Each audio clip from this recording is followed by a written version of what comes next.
पार्श्वनाथ विद्यापीठ में प्राकृत भाषा में शिक्षण व प्रशिक्षण विषयक कार्यशाला आयोजित हुई। पार्श्वनाथ विद्यापीठ द्वारा प्राकृत भाषा में शिक्षण और प्रशिक्षण विषयक 21 दिवसीय राष्ट्रीय कार्यशाला का आयोजन हुआ। इस कार्यशाला का उद्घाटन सत्र शुक्रवार को आयोजित किया गया। उद्घाटन सत्र के मुख्य अतिथि प्रोफेसर गोपबंधु मिश्रा, पूर्व कुलपति सोमनाथ संस्कृत विश्वविद्यालय वेरावल गुजरात रहे तथा अध्यक्षता प्रोफेसर विजय शंकर शुक्ल, सलाहकार इंदिरा गांधी राष्ट्रीय कला केंद्र वाराणसी ने की। कार्यक्रम के प्रारंभ में मंगलाचरण के बाद अतिथियों एवं प्रतिभागियों का स्वागत संस्थान के निदेशक डॉक्टर SP पांडे ने किया। उन्होंने अपने उद्बोधन में कार्यशाला के आयोजन की आवश्यकता और उद्देश्यों पर प्रकाश डाला। सारस्वत अतिथि भंसाली जी ने कहा कि प्राकृत भाषा अत्यंत प्राचीन भाषा है जिसमें भगवान महावीर ने अपनी देशना दी। कार्यक्रम के मुख्य अतिथि ने प्राकृत के विभिन्न प्रकारों की चर्चा करते हुए बताया कि कैसे शब्दों का निर्माण होता है। इस कार्यशाला में कुल 25 प्रतिभागी भाग ले रहे हैं। मुख्य प्रशिक्षक होंगे प्रोफेसर दीनानाथ शर्मा, प्रोफेसर जगत राम भट्टाचार्य तथा प्रोफेसर धर्मचंद जैन एवं डॉक्टर राहुल सिंह। उद्घाटन सत्र के अंत में धन्यवाद ज्ञापन डॉक्टर ओम प्रकाश सिंह ने दिया। यह कार्यशाला मुख्य रूप से प्राकृत लैंग्वेज एंड लिटरेचर पर है और teaching and learning in Prakrit language यह इसका विषय है। 21 दिवसीय कार्यशाला का उद्देश्य ये है कि प्राकृत के कुछ अच्छे विद्वान पैदा हो सकें, क्योंकि आज प्राकृत के विद्वानों की कमी है पूरे भारत में। तो यह उद्देश्य है कि लोग आएं और सीखें प्राकृत को और फिर उसे अपने जीवन में उतारें, साहित्य का सृजन करें, अनुवाद करें।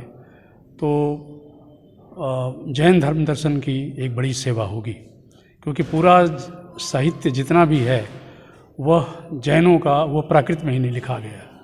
तो जब तक हम प्राकृत नहीं जानेंगे तब तक जैन दर्शन को नहीं जान सकते, और न केवल जैन दर्शन को बल्कि संपूर्ण भारतीय वाङ्मय को जानने के लिए आवश्यक है कि हम संस्कृत और पाली के साथ प्राकृत को भी जानें।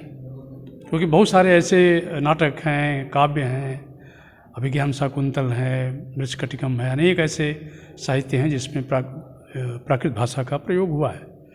और यह एक भाषा समूह है कि भगवान महावीर ने अपने समय में, उस समय जो भाषा प्रचलित थी उसको ही अपने देशना का विषय बनाया ताकि लोगों को समझ में आ सके। संस्कृत में बोलेंगे तो उस समय तो वेदों में संस्कृत प्रचलित थी और संस्कृत में अनेक विद्वान उस समय थे, संस्कृत में ही संभाषण होता था। लेकिन जो सामान्य जन हैं वो कैसे जानेंगे कि जैन दर्शन क्या है, उनकी भगवान महावीर क्या करना चाहते हैं। इसलिए उन्होंने जो भाषा उनकी अपनी है उसको उन्होंने चुना, जो देश भाषा थी, जो बोलचाल की भाषा थी, उसको सुना। तो हमारा उद्देश्य यही है कि इसके माध्यम से हम एक विद्वानों की नई पौध तैयार करें जो कि बाद में जैन धर्म दर्शन पर अनेक शोध आदि के द्वारा इसकी सेवा कर सकें और इसका विकास कर सकें। और प्राकृत विद्या का विकास के लिए ही 21 प्रतिवर्ष पार्श्वनाथ विद्यापीठ जो है इस कार्यशाला का आयोजन करता रहता है। इसमें देश के विभिन्न क्षेत्रों से विद्वान लोग आए हैं, जिसमें मुख्य प्राकृत के विद्वान हैं प्रोफेसर दीनानाथ शर्मा, गुजरात यूनिवर्सिटी अहमदाबाद से हैं। और जी, इस तरह की कार्यशाला का क्या उद्देश्य है? इस तरह कार्यशाला जो है प्राकृत लैंग्वेज लिटरेचर के विकास के लिए किया जाता है, जिससे हमारे जैन अमूमन अधिकांश हमारे सारे जैन साहित्य जो है प्राकृत लैंग्वेज में हैं और प्राकृत लैंग्वेज लगभग विलुप्त हो चली है। और प्राकृत जो है संस्कृत की सहोदर बहन भी है। आज का जो है प्राकृत, संस्कृत और हिंदी एक दूसरे के पूरक हैं। हम प्राकृत को नहीं सीखेंगे तो दूसरी भाषाओं को सीखने में मुझे जो है दिक्कत होगी। और जैन साहित्य, समूचा जैन साहित्य जो है प्राकृत लैंग्वेज में ही है। कहाँ से लोग आए?